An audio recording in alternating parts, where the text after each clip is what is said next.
Hey there, welcome to Synth Seeker. My name's Luke.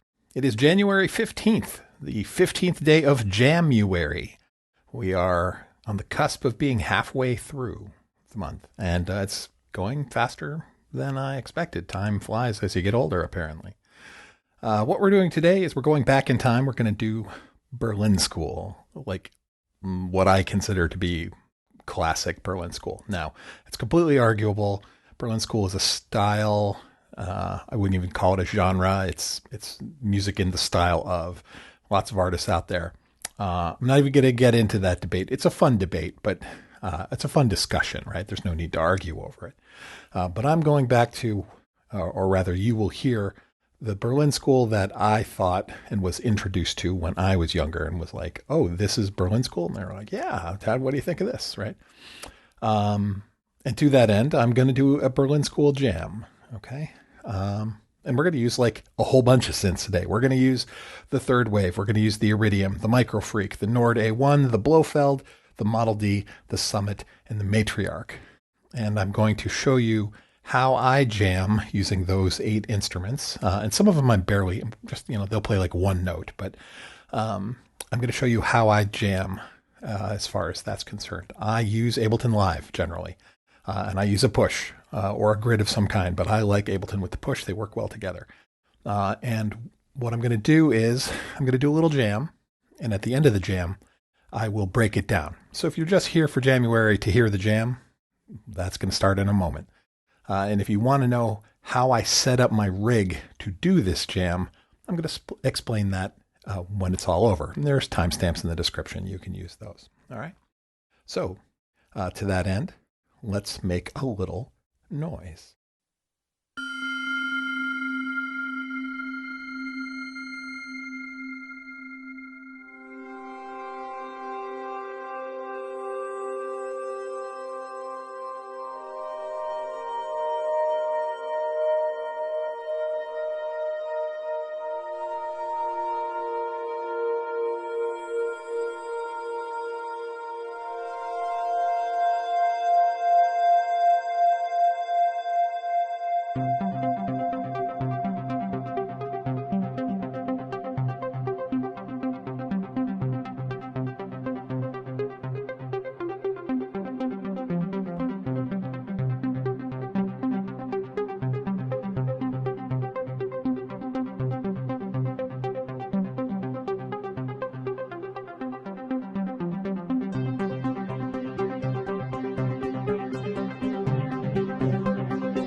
And that's that. So completely improvised performance there. Okay. So forgive me if I've, have a few flubs, but, like I like to just sit down and sort of, work within a key and see what comes out of me. Now, a lot of times that's the foundation for, what becomes actual released songs and things like that. But that's kind of the point of January, right? We're basically just going to take all these pieces I'm building and turn them into things later in the year. So, all right. So I didn't do any stream of consciousness while I was doing that. I was just in the moment.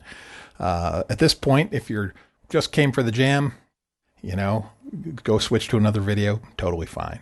But if you want to talk about, or you want to hear me talk about breaking down sort of what just happened, stick around and I'll show you. Okay. So let's look at Ableton for a second here. Okay. So as you can see, I'm working in clip view. Okay. Not in the arranger, I'm session view. And I've got these 8 instruments that I'm working with here. Okay. The third wave is doing these bells. All right. And if we look at the devices in this track, third wave is a piece of external hardware. All right. So within the track, there is a couple of utilities that I use. This is a utility I'll get to, this auto seek empty slot. I'll talk about that more when we get over to the arpeggiated parts in the bass line. Okay, so just stick a pin in that. I've got this is basically a mod wheel. It's a little plug-in that just lets me reach for a knob on the push and basically modify any CC I want. You type in the CC number here and then to spin the dial on the push and you get it. I didn't use it at all for this performance, but it's just part of my default template, and it defaults to the mod wheel because the push's mod wheel implementation shares this touch strip with the pitch bend. And so I like to occasionally use pitch bend, and so I move mod wheel up to a knob. And then I've got a patch selector plugin. This is just so that I can browse my patches and presets. But more importantly, it remembers the patch and preset that I have saved in the set. So when the set loads up, it goes out to my hardware and sets the right preset to the one I want. And I can automate that. If I ever wanted to change presets in the middle of a song, I could do that by turning the knobs, and it'll remember that automation. Then we get to an external instrument plugin, okay, and I explained this in a couple previous videos, so I'm not going to go into it in detail, but basically MIDI comes in on this track, and that could be MIDI from me playing or MIDI that's coming from the clips on the track, and it gets sent out to, in this case, the third wave, which generates sound. The sound gets captured in my sound interface and comes back in here. So everything after the external instrument plugin, all of these devices are audio devices. Everything in front of it are MIDI devices. Okay. And then basically the audio is coming in. We've given it a bit of an echo. And a Valhalla reverb, right? Just a big old reverb. Okay. Yes, I can use the reverb that's built into the synth, but for convenience and sort of consistency in tone, I tend to use the same one in the box. All right. So that's our first instrument. Second instrument's the Iridium. And this is going to go faster because once I've explained most of the signal chain and MIDI signal chain for these instruments, I don't need to go over it again. But basically everything's the same. My auto seek, my mod wheel. I've got a pitch. I usually use a pitch utility to shift things up and down for convenience, up or down octaves in here, as opposed to doing it on the synth, because I can just do it from here. Again, another patch selector. For hardware, almost every patch selector device is a custom one that I've built over the years, basically. And because every synth has a different way of managing its patches and banks. Again, external instrument device. Nothing's different there. And then again, an echo. And this is the Iridium doing this.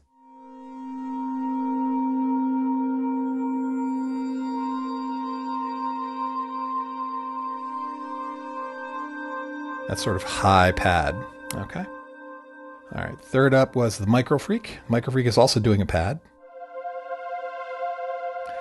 So let's talk about the devices here. Again, MIDI is all pretty much the same bank, external instrument. Then we get into an ensemble plugin device. This is like a chorus. Chorus and ensemble are very similar. It's just the number of delay lines. Ensemble has 3, usually chorus has 2. Ableton's ensemble device sounds very nice. If I were to, let's disable that for a second. Here it is without.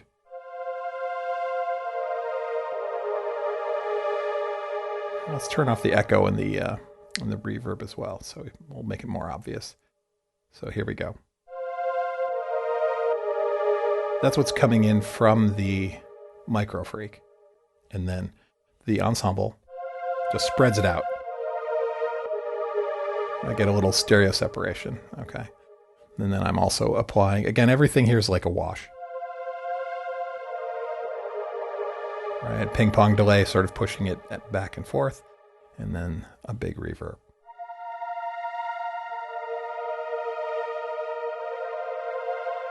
All right, so that's coming in from the Microfreak. All right, now we're going to get to some different things. So the Nord's just playing a pluck.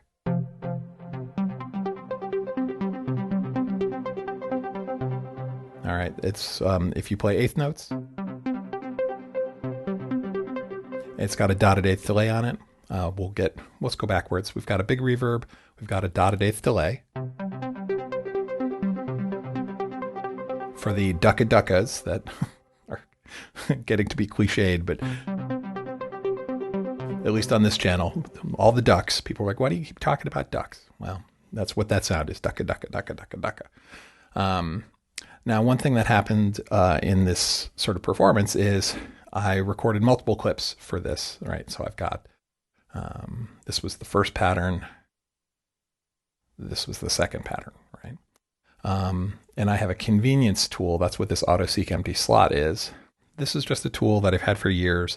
It's a Max for Live device. And basically what it does is every time I change a track selection, when I go to a track with this device on it, AutoSeek empty slot, it basically prepares to record in the first empty slot it finds. So you can see it's highlighted here. If I move to Microfreak, it highlights the first empty slot on the Microfreak. And this basically lets me to record something here and then record something here.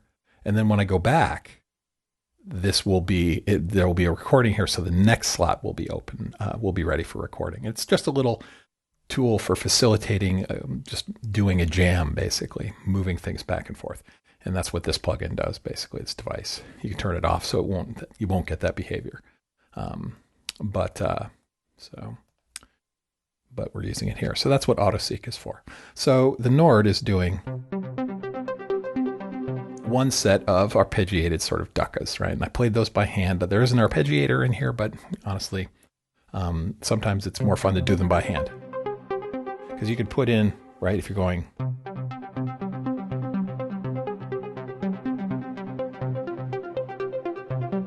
Right, you put in your own variations there and other textural things. Next to that is Blofeld doing almost exactly the same thing, just a different timbre, right? But it's still the same thing, auto-seeking. There's the delay doing dotted eighths. I put an ensemble and a phaser at the end of that just to give us a different sort of texture versus this.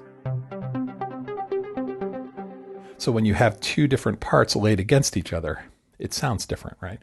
So if I do, let's just do a quick one here. So. All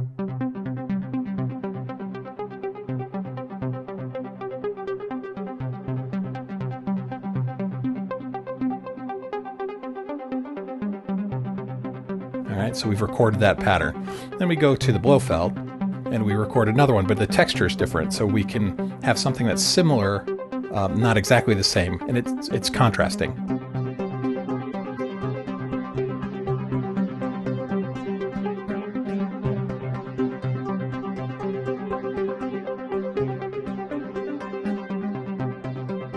Right, so we've got those playing against each other.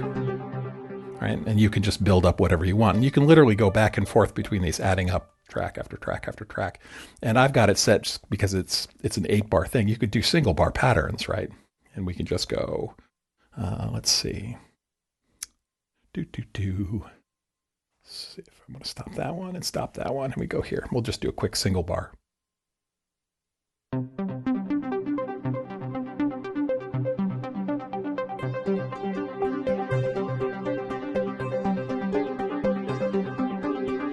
There they are, right?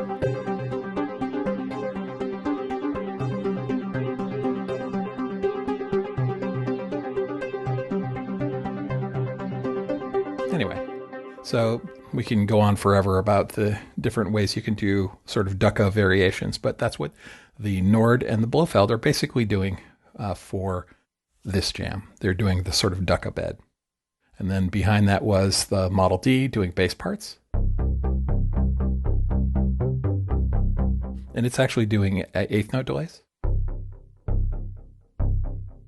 And because you can overdo the duckas, right? So if we had two arpeggiations and the bass all doing dotted eighth delays over eighth note parts, it just gets too thick. And so I did an eighth note delay here to give it a smear when I change notes. So if I'm remaining on the same pitch for the most part, you don't really notice it, but when you start moving around later in the piece, that sort of delayed sort of pitch shift is kind of like a glide, feels kind of glidey.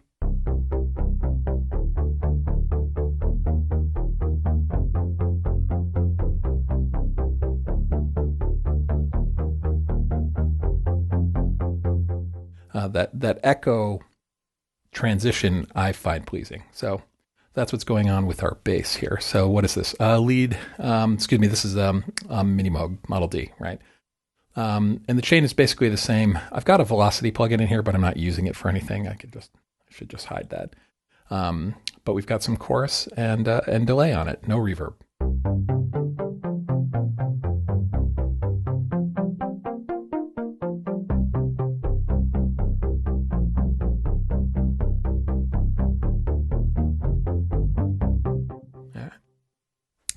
Where else are we? And then the Summit is, these are our two leads, the Summit and the Matriarch. The Summit's playing this sort of mellow,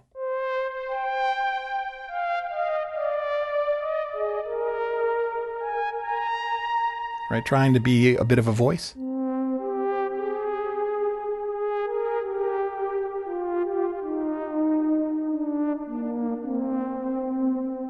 There isn't much going on here. There's actually no processing. Everything in here is coming directly from the Novation Summit.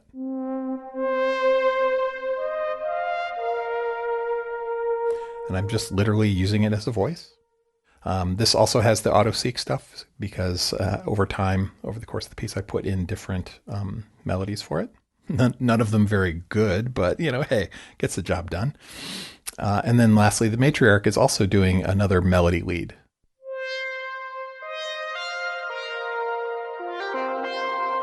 So timbrally different than the Summit with a really long sort of reverb on that. Because the Matriarch is sharp enough that it'll sort of cut through the long tail of that reverb. And then the first note, the initial envelope, filter envelope, sort of slides open like a brass piece, sort of moi. But once it's open, I've got the delay sort of hanging out so that I can play fast runs.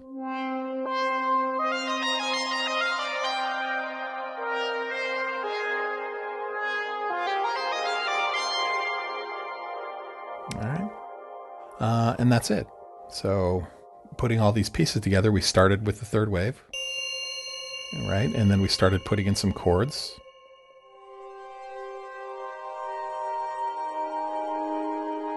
Right, we could have done that with the Micro Freak.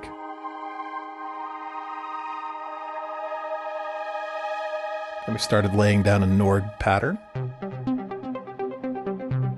Laid a Blofeld pattern on top of it.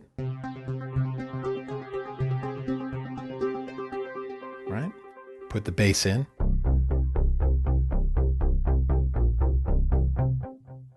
And then once we had a bed of that going, we started playing with melodies.